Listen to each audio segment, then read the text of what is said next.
welcome back guys, welcome back to another recap video. Today we're going to be recapping what I just finished was SummerSlam Night 1.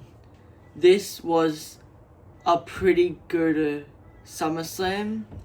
If you take all the storylines out of the picture, the in-ring was really good. Okay, let's get straight into it. The opening match was Liv Morgan and Io Sky defending with the Women's World Championship on the line. The match was a quick pace with Io using her speed, kicking, flying offense to put Liv under pressure. Liv slowed things down by targeting Io and using more aggressive styles. And then Raquel and Roxanne came out to help Liv to distract Io. There were several good near falls towards the end of the match. Io looked close to winning after building momentum, but Liv blocked the moonsault, hit a code breaker before connecting the Oblivion and before hitting the Oblivion and retaining her title. This was a actually good match. This is if Liv Morgan would if actually used Liv Morgan, all her matches would have been great. She's a great wrestler. Io Sky and Liv Morgan, they just have chemistry together. My thoughts of the match was this was a very strong opener. Liv and Io worked well together, and the final minutes were fast and exciting. I would rate this a 4 out of 5. Okay, let's move to the second match. What was the Bloodline versus LA Knight, Solo Sikoa and Royce Keys. The match began with all six members fighting each other in the ring. Royce Keys was given the opportunity to show off his strength. He hit several powerful moves, including an avalanche power slam and a delayed world's strongest slam. And then Jacob was also presented as one of the most dangerous wrestlers in the match. Whenever Jacob entered, he brought a lot of energy and aggression. The Bloodline appeared ready to win after settling up the 1D, but Solo Sikoa interrupted and spiked Jimmy, distracted Jay, and then LA Knight hit a BFT on Jay to win the match. After the match, LA Knight and Solo surprisingly celebrated together. But my thoughts on the match was entertaining. It had some entertaining moments, but it felt messy and didn't have the same excitement as the other matches. So I would give this is the worst match of the night, a 2 out of 5. This next match was, I think, the best match of the first night. It was Gunther versus Nick Aldis. Nick Aldis had not competed in around 3 years. It was his first match on WrestleMania on WWE. The match was extremely physical with Gunther using heavy chop submissions and powerful moves to punish Aldous.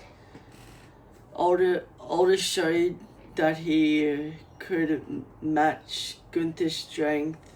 He caught Gunther during the move and delivered a vertical suplex before attempting to lock in the King's Lawn Cloverleaf. Gunther repeatedly escaped the submission and continued attacking Nick Aldis with brutal chops. Gunther repeatedly escaped the submission and continued attacking Aldis. Aldis refused to stay down and survived a power bomb and several strikes. However, Gunther eventually locked in the sleeper and made Nick Aldis tap out. This was an actually good match. Although Gunther won, I really think Nick Aldis won too, because his performance in this match, his selling his moves to Gunther was amazing. I give his performance a 10 out of 10. My thoughts of this match was, this was an incredible hard-hitting match. Nick Aldis looked fantastic in his WWE in-ring debut and proved that he can still wrestle at a high level. Gunther was a perfect opponent for him because the match felt serious, physical, and believable. Aldis losing by submission also made sense because it protected him while keeping Gunther dominant. What I give this a 5 out of 5, this match, but Gunther's performance a 10 out of 10. And then the next match was Fatal Influence versus Paige and Bella and the Bella Twins. Fatal Influence controlled parts of the match by isolating their opponents by using their experience as a team. Paige eventually received a tag and started building momentum with her strikes and signature offense. However, Fatal Influence recovered and managed to pick up the victory over the returning legends. Fatal Influence won, but the end of the match, I did not expect. Nikki, they were like, at the end, the Fatal Influence walked out the ring and they were about to raise each other's hands, and Nikki Bella just turned on Paige. The Bella Twins turned on Paige. Well, I actually think this was really needed, because now it's going to be Nikki Bella and Paige in a feud against Nikki Bella and Brie Bella in a feud against Paige, and then eventually it will lead to Paige's single run, what I'm actually looking forward to. But my thoughts of this match was, the match itself was entertaining, but the post-match betrayal made this much more better, and much more people will remember it because of the crazy thing what happened at the end. It also created an interesting storyline for all three women moving forward. So I rate this a 4 out of 5.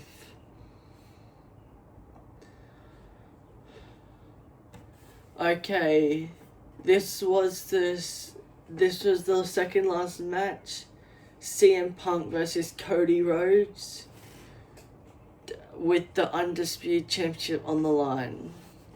The match began slow. Punk and Cody tried out wrestling each other and targeting different body parts. Cody's focused on Punk's leg by applying the figure 4 leg lock, and Punk targets Cody's shoulder by looking for the go to sleep. The pace eventually increased as both wrestlers began hitting their biggest moves. Cody connected the Cody Cutter, the Disaster Kick, the Super Cody Cutter, but Punk continued kicking out. Punk hit the flying elbow drop and attempted several go to sleeps while Cody repeatedly looked for the crossroads. The fight moved outside of the ring while both competitors were crashing through the announce table. Towards the end of the match, Cody attempted a Super Cody Cutter, but CM Punk pulled the ref in the way so the ref could get knocked out. And then what I was not expecting at all, Randy freaking Orton returned, RKO'd Cody Rhodes, and then went out. CM Punk hit a go to sleep and retained his title. My thoughts of this match was it was a solid match, but it was slower than I expected. The match improved the final section, and there was some good finisher reversals and near falls. However, Randy Orton's interference meant Cody and Punk did not get a completely clean ending.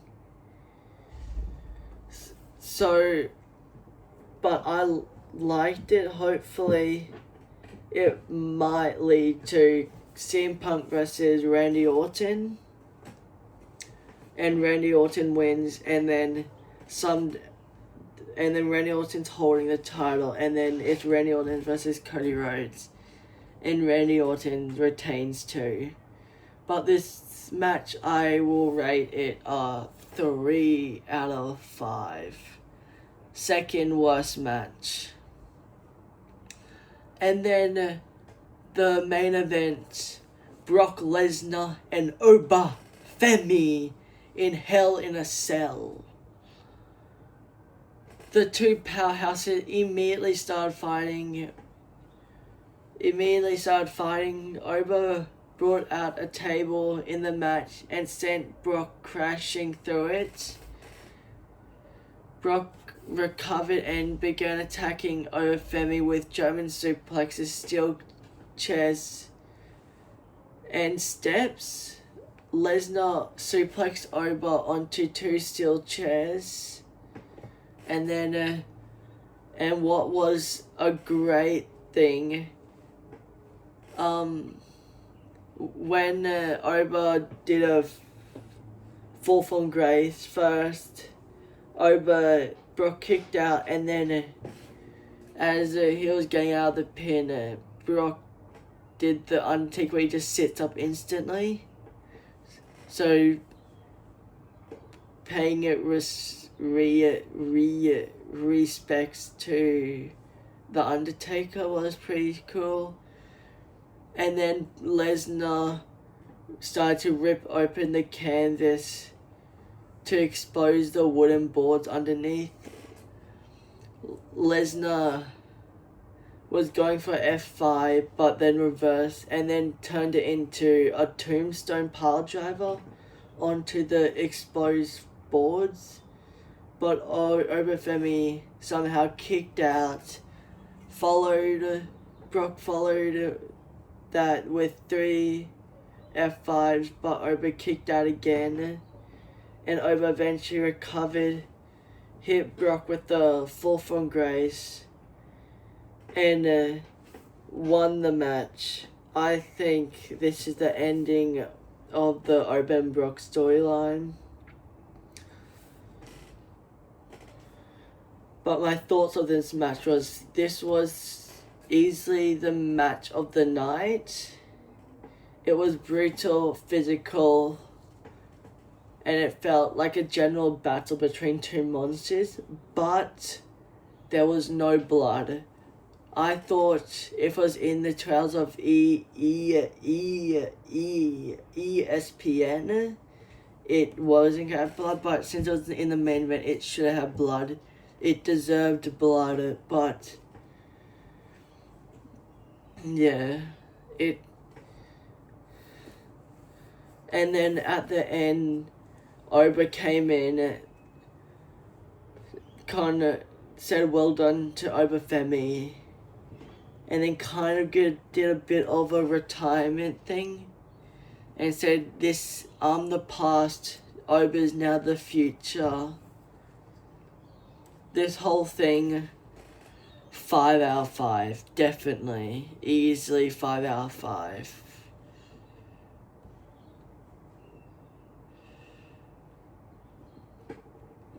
The overall rating of SummerSlam Night 1 are 4 out of 5.